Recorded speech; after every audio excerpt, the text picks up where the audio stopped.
care if Hillary is a poor, abused woman and she's lashing out at him. I don't care.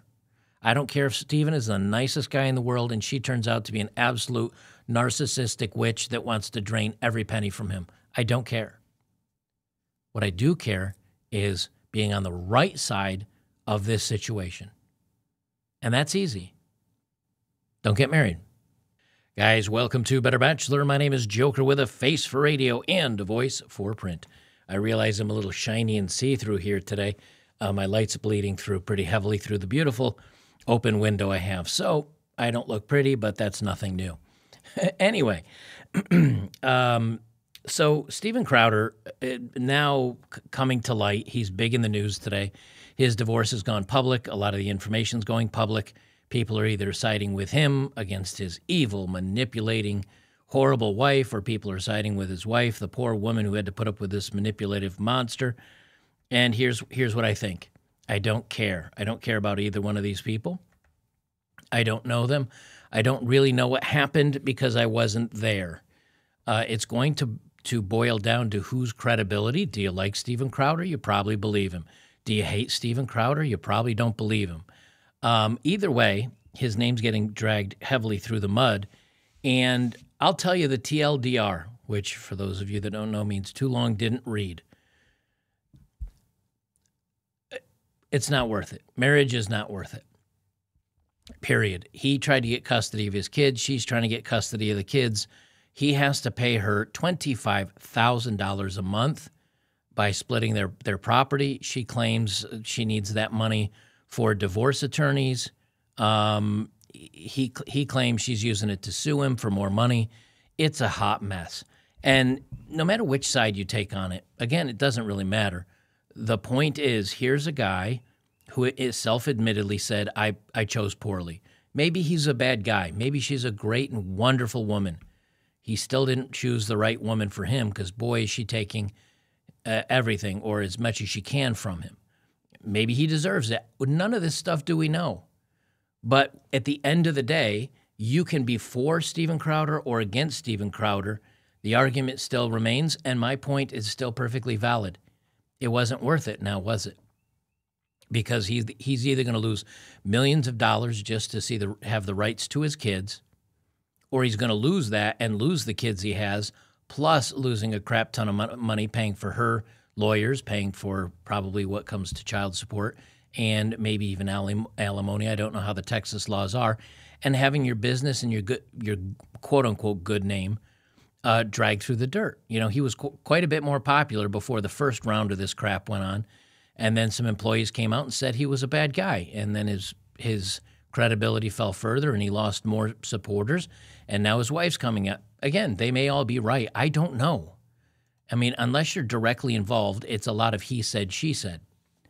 So Tim Pool posted, Crowder has to pay $25,000 in child support that his ex-wife uses to pay for lawyers to go after him. He has to fund his own destruction.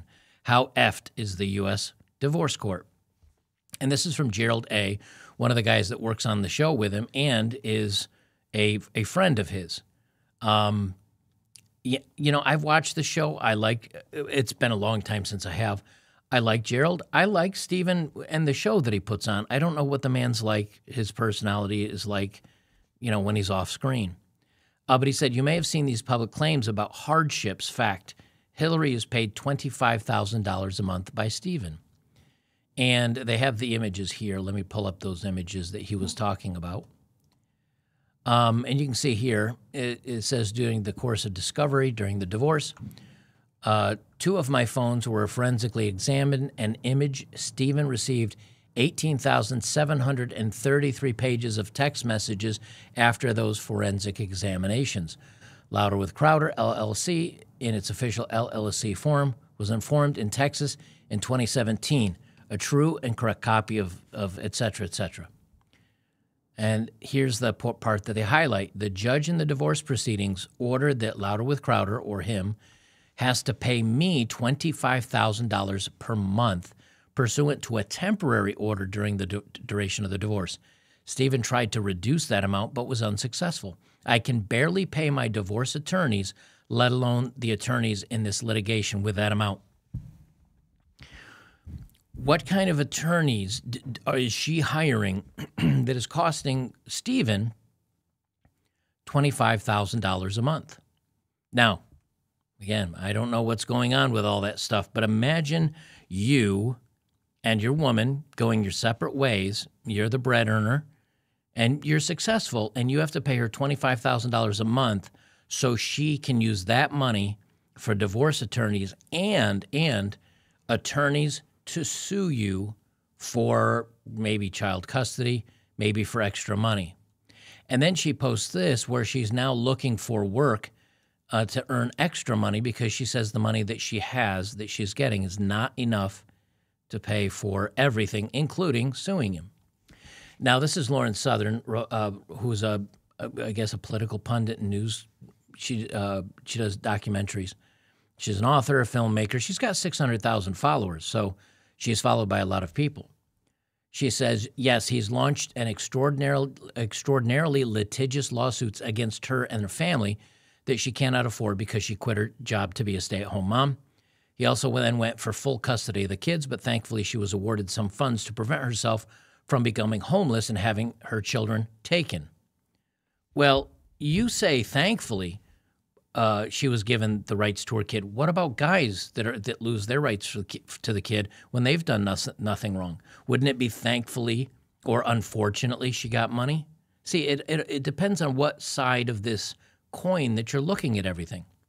She said, if you understood how much he's spending on lawyers, you'd know she's spending every cent of defending herself. Should stay-at-home wives be able to have their children taken from them and left homeless if their husband's extremely wealthy? Or should they be given a sliver of the money their husband is spending on lawyers to defend themselves? I'll ask the opposite. Should a good man whose wife decides to leave him, should he lose custody of his kids if he's a good man and lose a larger than proportionate amount of money to support the kids and her if he's wealthy? You know, part of the deal used to be that let's say I marry a hottie.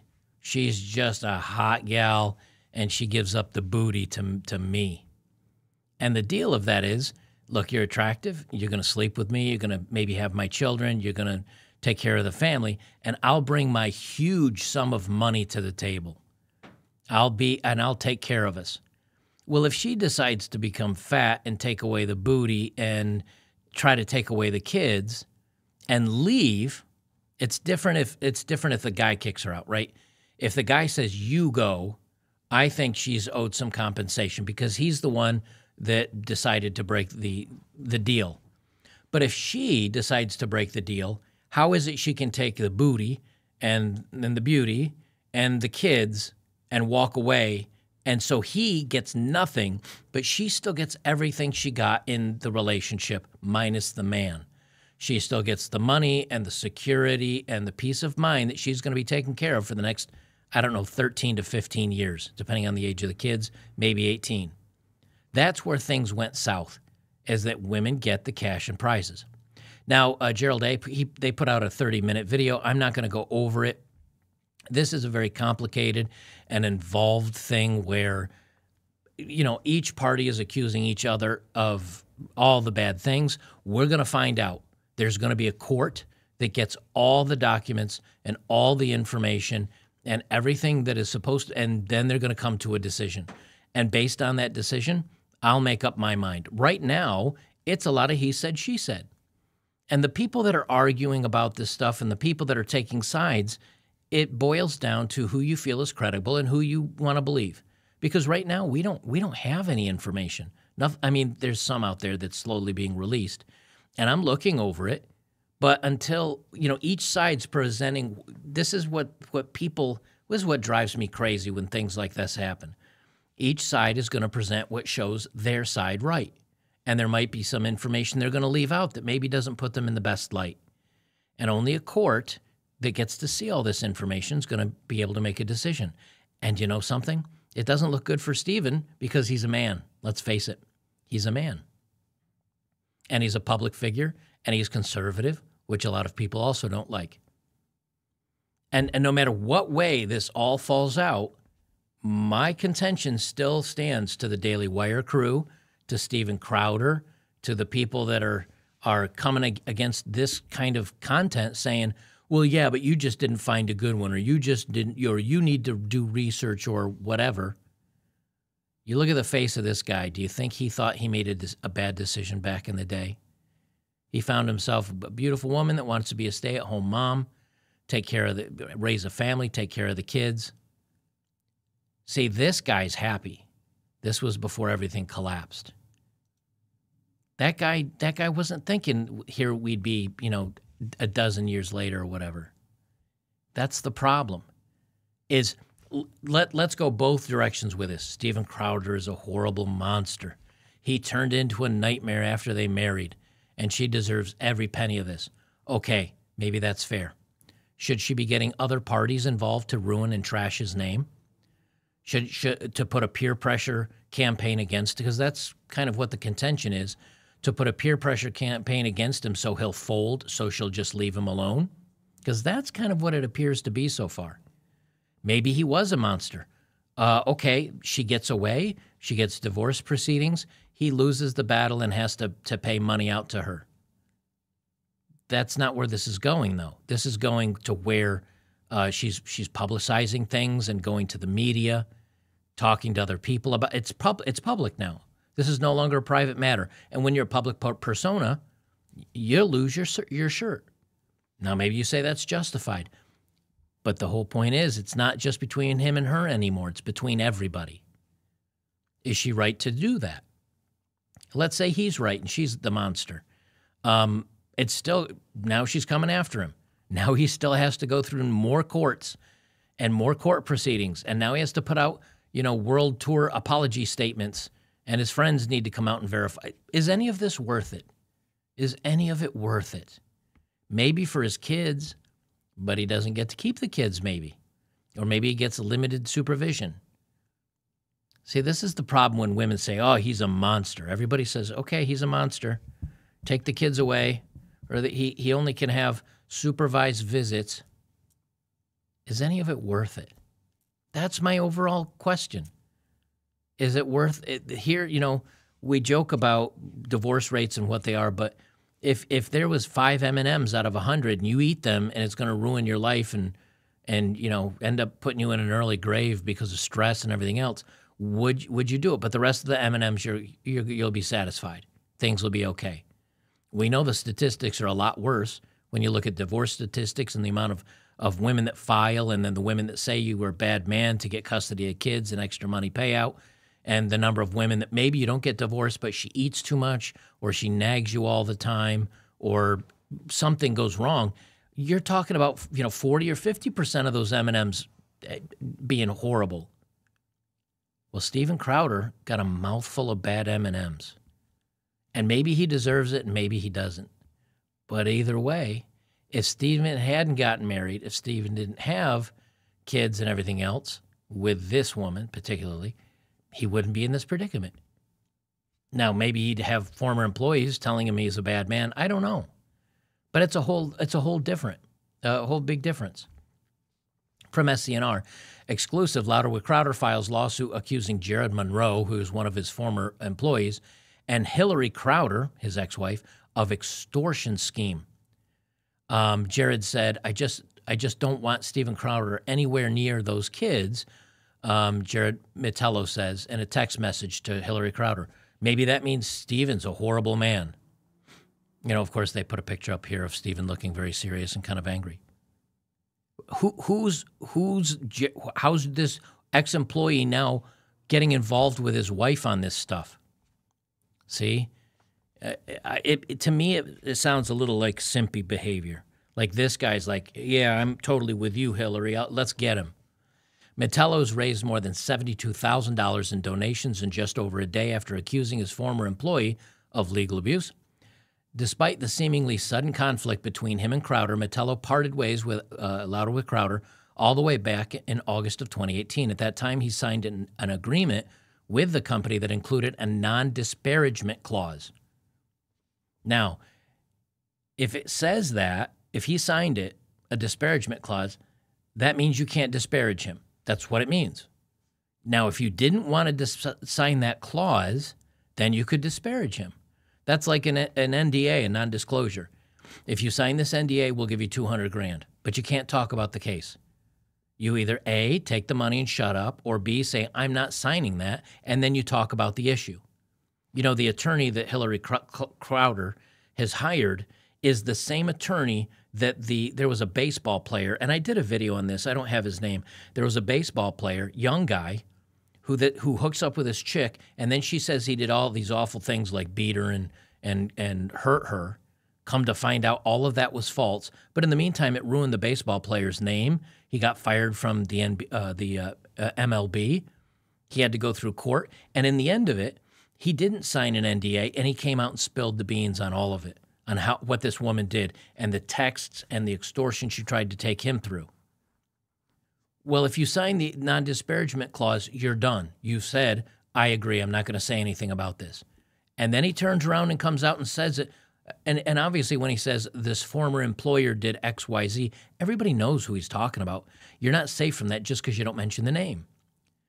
Despite the seemingly sudden conflict between him and Crowder, Metello parted ways with LWC way back 2018. LWC's lawsuit, which only names Metello, claims the scheme began in 2022 when Stevens' ex-wife, Hillary Crowder, plotted to extort him for more money than Texas law would allow in their pending divorce proceedings. According to court filings obtained by SCNR, Stephen has been ordered to pay Hillary $25,000 a month in support for the last 2 years. However, in a recent social media post seeking employment, she claimed she could no longer afford to be the stay-at-home mother. LWC lawyers allege in 2022, Hillary messaged relatives and a lawyer saying it was time this divorce went public and boasted she held Stevens' reputation in her hands. Now, that's what Stevens' lawyers are alleging. Well, I'm sure there's going to be documents based on that. The legal team claimed Hillary and her family were optimistic that making things public would create social pressure and optics that would cause Stephen to force Mr. Crowder to settle in the divorce proceedings. Defendants then implemented their full-throated effect to engage in the negative media campaign to damage Louder with Crowder. In an email sent to family members on September 11, 2022, Hillary's father, Tim Corzon, had detailed the type of team he wants to build to help his daughter in the divorce, specifically to destabilize his former son-in-law and father of his grandchildren. They understand right-wing media, Corzon wrote of the ideal team member. They're familiar with who Stephen is and that world and the things that would destabilize him. This is a pretty damning email. Now, this, again, is from, I guess, court documents. Court documents. So this isn't a he said, she said. Court documents show they have something that is saying we want more than what Texas is going to pay us, so we're going to go against him and his company and pressure him to make him look bad, and then he'll fold and give us more than what we want. That's what it sounds like. This person, he continued, will fully understand and agree that Hillary's goals and expectations for the outcome of this divorce are reasonable and obtainable, but noted this was not necessarily according to Texas family law precedent, but by employing a media and Brian Freeman, that cringy lawyer I told you about, and PR strategy that will significantly threaten his public persona and brand. They're coming for him. They're coming for him for more money. That's what this sounds like. Brian Freeman is a high-end entertainment lawyer with an impressive client list that includes Tucker Carlson, Don Lemon, Vin Diesel, etc., and the baseball player I told you about earlier. Friedman has a reputation for being very aggressive, particularly in the media, and securing multi-million-dollar payouts for his clients. Hillary's retained Friedman as a public relations consultant.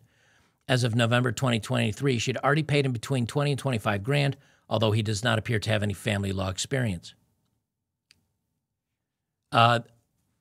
Journalist Yashar Ali published an article detailing alleged instances of emotional harm that Hillary was subjected to in the marriage. The article also leaked the home security footage depicting a portion of marital dispute. Footage and article sparked a massive backlash against Crowder and the company. For those of you on YouTube, I'm not going to go down through the whole thing. You guys get the idea that this really what it boils down to is Is it worth it? Is it whether you're a bad man, a good man, any man in between? Is marriage worth it? Is the divorce, the possibility of divorce, the possibility of losing your name, which at the time was a good name, your credibility, your money, the damage? Ask Stephen if he could go back and visit young, happy Stephen. If Stephen of today could go back and talk to this Stephen, would he still say, you know what, get married, man? You'll have a couple kids. You'll go through a divorce. You're going to be a millionaire someday, and she's going to try to take all of it, and you'll have to fight for custody of those kids, and you may lose it. And in the meantime, you're going to get trashed in the media. But do it anyway. Would that Stephen give this advice, or would he go back in time and say, have fun with it, man. Have a good time if you want, but don't get married. Don't do it. It'll wreck you. I think he'd say the former, or the latter. I think he'd say, don't do it, man. She's going to trash you, and everything, your empire that you build will come crumbling down. For those of you on Rumble and on Locals, we're going to continue on with the article, read the rest of it, and dive in a little deeper.